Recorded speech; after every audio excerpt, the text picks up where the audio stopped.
I've always been an emotional person. You know, like everyone else. I have emotions.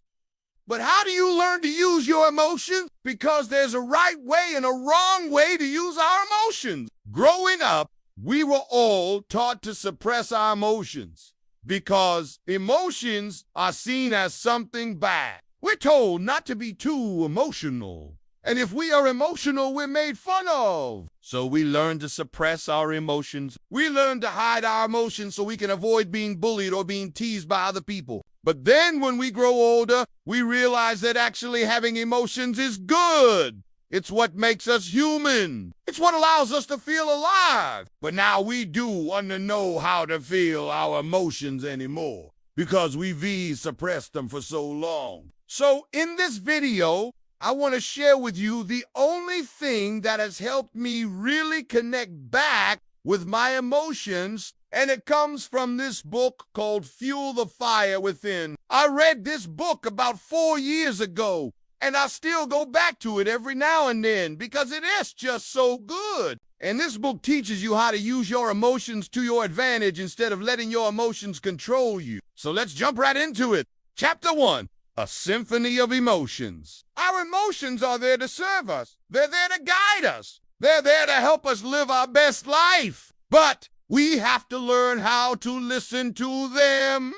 We have to learn how to understand them. The first step to doing that is to accept that emotions are neither good nor bad. They just are. Once you accept that your emotions are there to serve you, you can start to tune in and listen to what they're telling you. And the more you practice this, the better you'll become at it. You'll be able to feel your emotions more deeply and use them to fuel your personal growth. Chapter 2. Anger, the catalyst for change.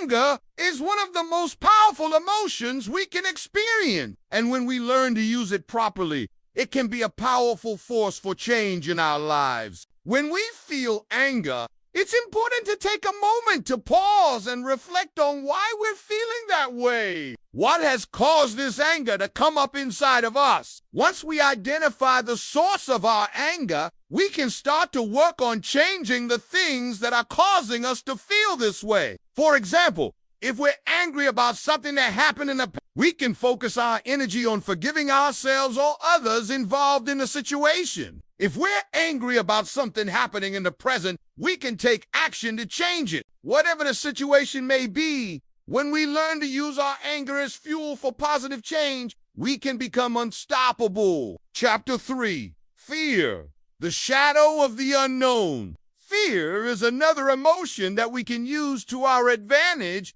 if we know how to deal with it. When we're afraid, it is important to remember that fear is just a feeling, and it doesn't define who we are. We're not cowards just because we're afraid. Instead, we should use our fear as a guide to help us grow. For example, if we're afraid of public speaking, then we should try to practice public speaking so we can become better at it. Or if we're afraid of heights, then we should try to climb something small so we can overcome this fear. Whatever the fear may be, when we face our fears head on and learn how to use them to our advantage, we'll become more confident and capable individuals. Chapter 4. Jealousy, the green-eyed monster.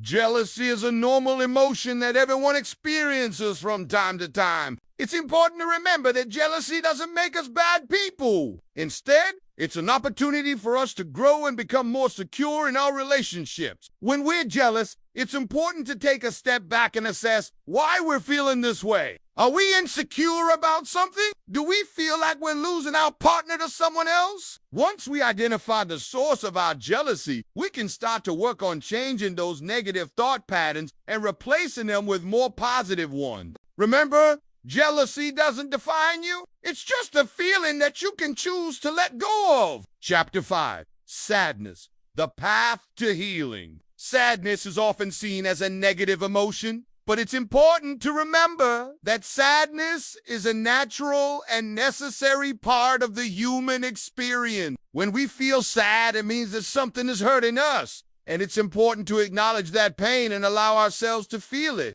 Suppressing our sadness will only prolong the healing process. Instead, We should embrace our sadness and use it as an opportunity to grow. When we feel sadness, it's important to ask ourselves what we need in order to heal. Do we need to talk to someone about how we're feeling? Do we need to take some time to ourselves to process our emotions? Whatever the answer may be, when we allow ourselves to feel our sadness and take the necessary steps to heal, we'll come out of it stronger than ever before. Chapter 6, Happiness, the Art of Gratitude. Happiness is a wonderful emotion that we should all strive to feel more of. But it's important to remember that happiness isn't something that just happens to us. It's something that we have to cultivate. When we're happy, it's important to take a moment to appreciate what is making us feel this way. Is it the company of friends? Is it a delicious meal? Is it a beautiful sunset? Whatever the source of our happiness, we should make an effort to nurture it. This could mean spending more time with loved ones, eating more nourishing foods, or simply taking more time to appreciate the beauty around us. The more we practice gratitude for the things that make us happy, the happier we'll become. Chapter 7, Love, the Unifying Force. Love is perhaps the most powerful emotion of all. And when we learn to love ourselves and others unconditionally, we become unstoppable. Love is a unifying force that brings people together and helps us to form deep connections with others. When we feel love, it's important to express it. Tell your loved ones how much you appreciate them. Give them a hug. Show them that you care.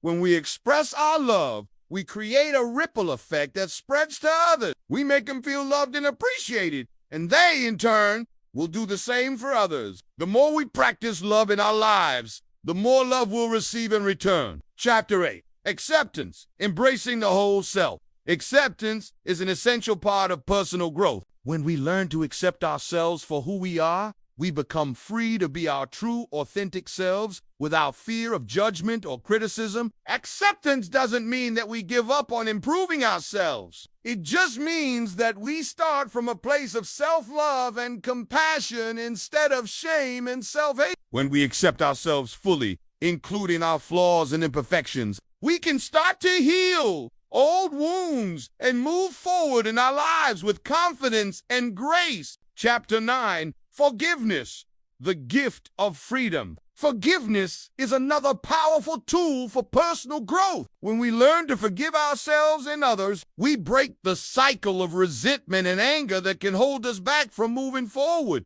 Forgiveness doesn't mean that we condone the actions of the person who hurt us. It just means that we choose to release the negative feelings we're re-holding on to and set ourselves free from the burden of bitterness. When we practice forgiveness in our lives, we create space for more love, compassion, and understanding. Chapter 10, Compassion, Extending Kindness to All. Compassion is a quality that all humans should strive for. When we learn to be compassionate towards ourselves and others, we create a ripple effect of kindness and empathy in the world. Compassion doesn't mean that we have to agree with or enable the actions of others. It just means that we treat them with dignity and respect, even when they read different from us or make mistakes. When we practice compassion in our lives, we create a more peaceful and harmonious world for everyone. If you enjoyed this video, please give it a thumbs up and subscribe for more content. Thank you for watching and have a great day.